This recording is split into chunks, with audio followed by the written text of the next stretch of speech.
there's just a lot of properties out here. And, you know, if you get in a neighborhood like this, there's always the potential. What's up, YouTube family? Gerald Greenlee here with Clean & Green Lawn Service in beautiful South Georgia. Hey, hope y'all having a great day today. We got to ride over to the bank. I got to go by the pharmacy. Yeah, man. Just trying to tie up a few loose ends. Been in the office this morning for a few hours and getting out and about. Towards the end of the week, I'm tired of that office. So I'm hoping I'm gonna get some updates on the business today, about some accounts. Just really trying to navigate where to go. And we did have a pretty significant change come about.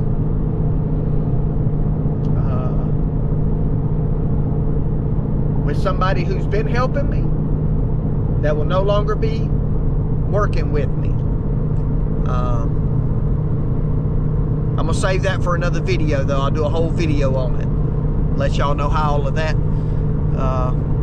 come down. So anyway, it is what it is. It's not the new guy that I talked to.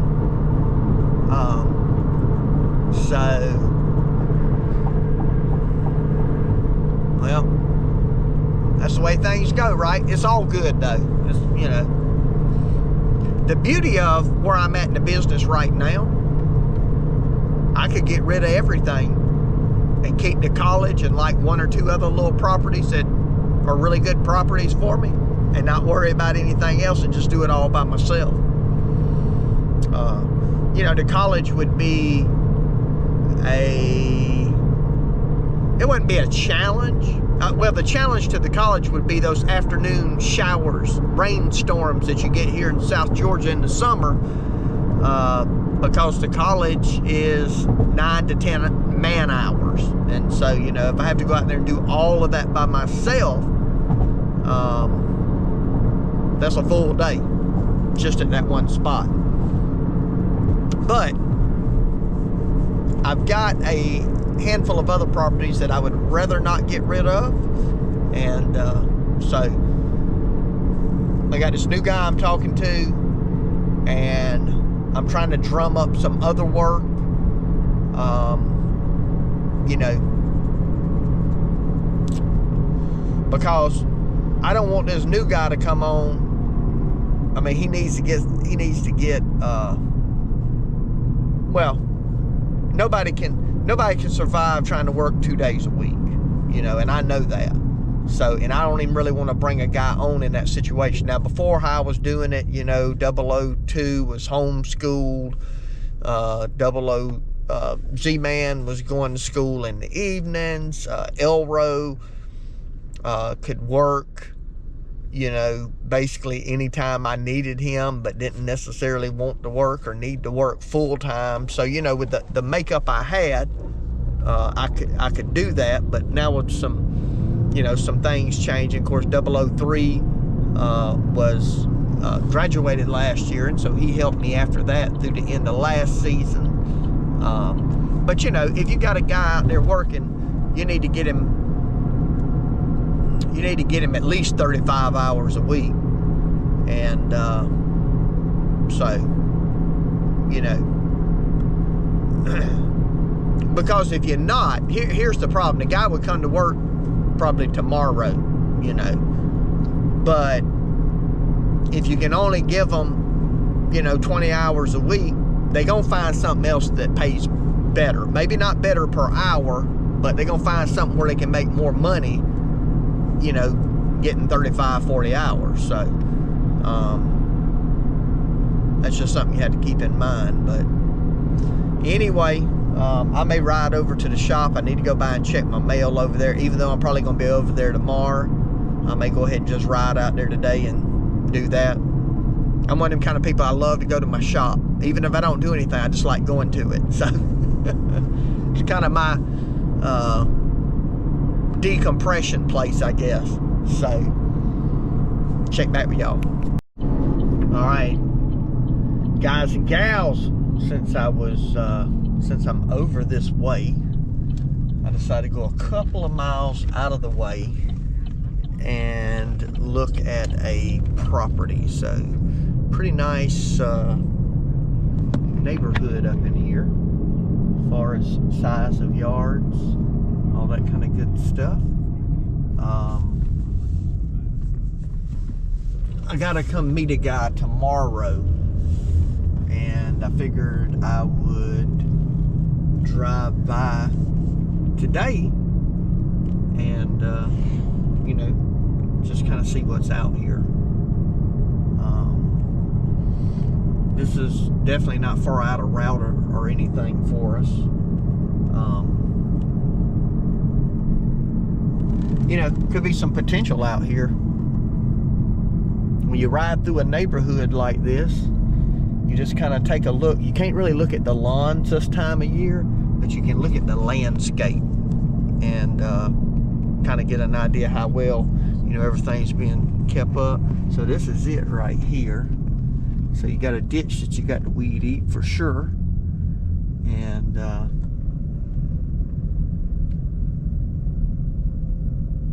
big driveway to edge. Looks like their landscape is kept up pretty well in terms of trimming, which is a good thing. And this looks like the property line about right in here. Definitely looks like an uneven yard. So, but anyway, man, there's just a lot of properties out here. And, you know, if you get in a neighborhood like this, there's always the potential. Now, these people contacted me through my wife. My wife knows, I guess my wife teaches with or something, the lady there that lives there. But what's neat, the guy that does our lawn at the church, they must have called him too. And he gave them my number. I guess he just doesn't have room in his schedule in this area or whatever to do it. So, you know, and like I've always said, you know, that's really what it's all about, you know, helping one another. It looks like I run into a dead end here, so see, I don't know my way around here. But anyway, you know, if you can't do something, you know, hand it off to somebody else. Usually if I can't do it, I always give them somebody else's number, because, you know, they're looking for service. I can't do it, so why not give it to somebody else? You know, give them a recommendation, and those things just, you know, helping one another out. So anyway, I got to look at it. I'm gonna run out by the shop here real quick so I can check the mail at my other house and see if I got some checks in there, man. I'm always looking for checks. Looking for checks. So anyway, check back with y'all. All right, I rode over by the shop, checked the mail. No checks in the mail, man. Actually, I only got one check out. And I didn't figure it would be there. It might come today or tomorrow. It's not due for like another 2 weeks. So we, the college is a net 28. So we bill them and they have 28 days to pay. They always pay sooner than that, but you know, that's the agreement we have with them. It ain't a big deal. I still got like $1.83 in the bank, I think, so there ain't no sweat here, man. Nah, we're all good. I just figured I'd check while I was over there, and I went and straightened up just a little bit. I don't know what happened here, man. There was a brand new fence up, and it's been tore down. I mean, a brand new fence. I went by there yesterday, and the panels was laying on the ground, or I don't remember if that was yesterday. Anyway, day before, I guess. And now it's gone. I wonder if somebody, I mean, that was probably 300 foot of fence. And I wonder if somebody didn't pay and they come repoed the fence, man. Wow. know, I don't do this, but most of the people that I have worked for have been lawn customers or people I know. But I think if I were going to do a fence for, I don't know what this dude's doing, man. I got him and this girl on there riding the bike, I reckon, the dirt bike. If I was going to do a fence for somebody I didn't know, I think I would do 50% up front and the rest, you know. That way at least you don't get cheated out of your material. So, I don't know, man. But anyway, I went by the shop, straightened up a little bit. So the new guy's gonna meet me at the shop tomorrow. We may get him on video, you know, I don't know. He's not, you know, he may not want to be on video. And I want to be careful when I say the new guy. I have all intentions of hiring him, but I have not officially hired him. So tomorrow's just going to be a work around the shop. I want to let him see all the equipment. My yard down there could stand to be cut, so I'm gonna let him probably cut it, and you know, just get familiar with the stuff that I got. He's never driven, I don't think, a stand-on mower, or maybe he said he had been on one time. I think they had stand-on mowers with a company that he worked with for a short time, but they only used them riding around with the backpack blowers, blowing stuff off or whatever. So, you know, I don't know how proficient, you know, he would be on that, because there's a little bit of a learning curve for a stand-on. The hydros are just so much more sensitive because the range of motion is so much less. But so I figured I'd just, you know, show him everything I got, and really just have time to sit down and talk with him about my expectations. And now I'm gonna pay him for tomorrow, but he's not officially hired. Just kind of talk to him about my expectations, you know, what he can expect in terms of hours, you know, quality of work, being on time, you know, and to make sure, you know, what his range of work is. I don't need, you know, I know he knows how to trim hedges, and I got a little small landscape job to go look at tomorrow, so I'm going to take him with me on that. That way, if I get that job, he can just go do it. And I got to go quote that property we looked at earlier. I got to go look at it tomorrow. But I just want to make sure that we got a good understanding up front. I really believe in the hiring process. You know, if you do due diligence up front, there's just better odds that things are going to work out. And so I sent him a message, hey man, you want to meet me at the shop tomorrow? He's like, yes sir, absolutely, you know. And I think he'd be a great employee. I just, you know, there's always a risk for me. And I got some people I can fall back on. I got, you know, 003. He would help me out, I'm sure, if I got in a bind. So, you know, I got another lawn company that I can reach out to that would probably help me out. But, you know, I just don't want to. I just got to feel. I got to feel with the utmost confidence.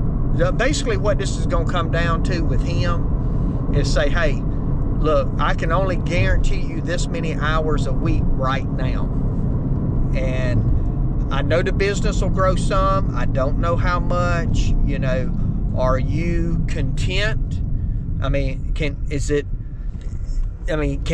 you make it if you're only working, you know, 2.5 days a week or 3.5 days a week? I mean, are you going to be able to make it or that, or is that going to leave you in a situation where you looking for another job? And as I got this work coming in,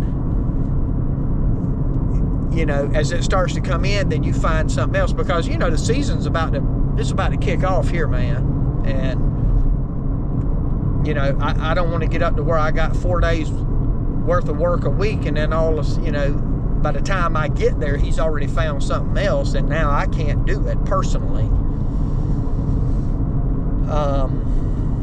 So, you know, it's just trying to navigate through that. But I think he and I will come to an agreement tomorrow. That's the goal. And, you know, if he's on board and he wants to do it, I'm going to go all in with, you know, trying to get leads, quoting properties, taking on new customers, in other words. And, you know, it's like I told my wife, we turned down a lot of work last year. So, you know, hopefully it'll be like years past, where when March, April gets here, that phone rings a lot. And, you know, we can go out and quote some properties. And, you know, we probably close about 50% of our quotes, somewhere in that neighborhood. So you don't want it. You say, well, that's not good. The problem is, though, if you're closing 80-90% of your quotes, that means, it means one of two things. Either you have a tremendous reputation and everybody wants you, or you're on the low end bidding, and that's why people are going with you. So it's kind of a double-edged sword, you know. But anyway, I'm almost back at the church, so I'm going to shut this thing down. And I think that's going to be it. I ain't going to do much this afternoon. I'm going to go watch a couple of the guys from the church play baseball. They're in middle school, and they're on the baseball team, so I'm going to go check them out this afternoon. And that'll about be it for today. Hey, appreciate you watching. And my prayer for you is always the same, that the Lord might richly bless you, and that you might see all of your blessings as from Him.